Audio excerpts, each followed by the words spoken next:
the Fireflies of Congaree. A little over a week ago, I saw a Facebook post about the synchronizing fireflies and felt the irresistible pull of the wilds. I warned Nicole that it wasn't going to be an easy voyage, but a long and serious trip deep into the dark night of the Congaree in search of these lights. She has long wanted to see them, so I couldn't turn down her assistance on what I knew would be a tough journey with no guarantee of success. We loaded up the Happy Pappy Sports Pal canoe in the afternoon, up onto the F-150, packed with red lanterns, snake boots, boating gear, natural bug spray, sunscreen, and as much photography equipment as I could fit. It was a 2-hour drive up to the Congaree River, arriving at the landing a few hours before sunset. We unloaded and begun the slow journey upriver.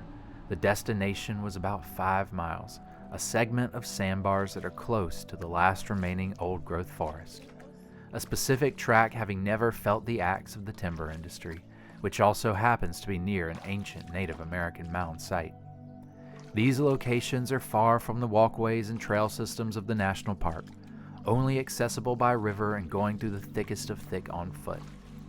After a slow and sunburned journey against the steady flow of the Congaree, we made it to the old-growth forest as the sun began to dip low. We were eager to find some giant trees, and with snake boots on, we plunged into the thick swamp that bordered the river. The mosquitoes amassed in a buzzing hum that reverberated through the surrounding forest, and as we tromped through poison ivy-laden glades, I understood that we were not necessarily welcome here. These natural barriers seeming to shout, "Humans, keep out." Each time I would stop and take a photo, my hands would quickly become covered with the needling insects, so we had to keep moving onwards. I followed the game trails leading Nicole ever deeper into what seemed to be a goose chase, but upon my checking in I found her excited with the new landscape. It's not every day you decide to plunge into a thick and ominous swamp. We began to see the enormous trees, skyscrapers of browns and green towering 120 feet above in a layered canopy. Huge oak and sweet gum, all worthy of champion status. I was enthralled with each scene through the scrub and around the bends. We measured an 18-foot sweet gum in contention with the current state champion and startled up a group of hogs in the process. As it started to darken, we knew that we must head back towards the canoe, over a mile away. A long half-hour journey later, with red headlamps on, we arrived back at our campsite along the river. I went back out alone, about a quarter mile, to set up a time-lapse in the dark. The sounds of nighttime insects ringing out all around me, owls calling near and afar.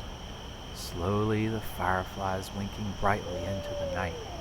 I quickly set up the camera and began excitedly back to camp, rushing noisily through the dark woods. As I made it back into the lantern light of camp to tell Nicole of the fireflies, a loud hissing roar sounded off mere yards behind me. I spun around to stare off into the darkness from which I had just exited, to hear a scratching upon the wood and another loud hiss.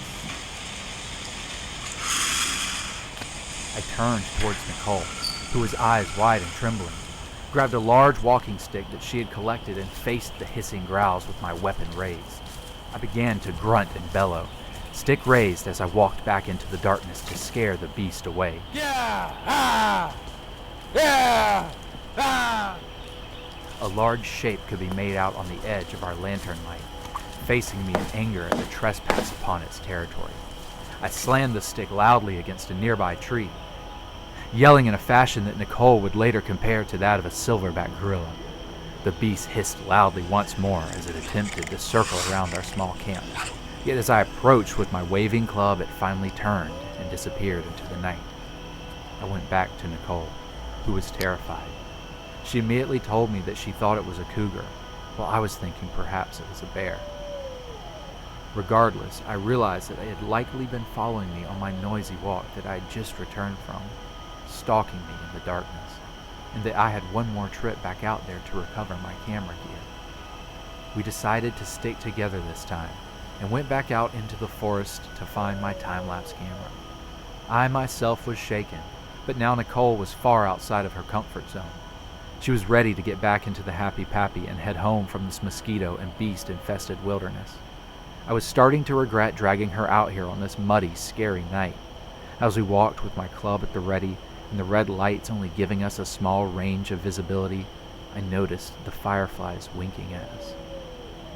It was only a few at first, but it seemed that in the space of a single breath, the forest came alive around us in twinkling light. I stopped walking, my eyes widening, as I turned to Nicole, who was gazing around slack-jawed. The scene opened up around us in a swarm of glittering lights. Our fears completely melted away at the sight. Hundreds of thousands of fireflies like the stars in the night. They came into view and began blinking together all around us. I stood numbly, oblivious to all around except those flashing lights. We stood there silently for minutes. I began to pray. The blinking became a rhythm all around us, lights in every shrub and tree beating like the pulse of the forest, the bioluminescent heartbeat of life, only found in these deep, dark May nights. We paddled back down the river, and for miles upon miles this forest on both sides dazzled us like the stars. It was an experience that I could never adequately describe, nor even capture properly on camera, but I'm so glad that I tried. For that night we conquered our fears, and just like the natives for thousands of years, we witnessed the Holy Spirit deep in the Congaree. An adventure with Marsh Dean.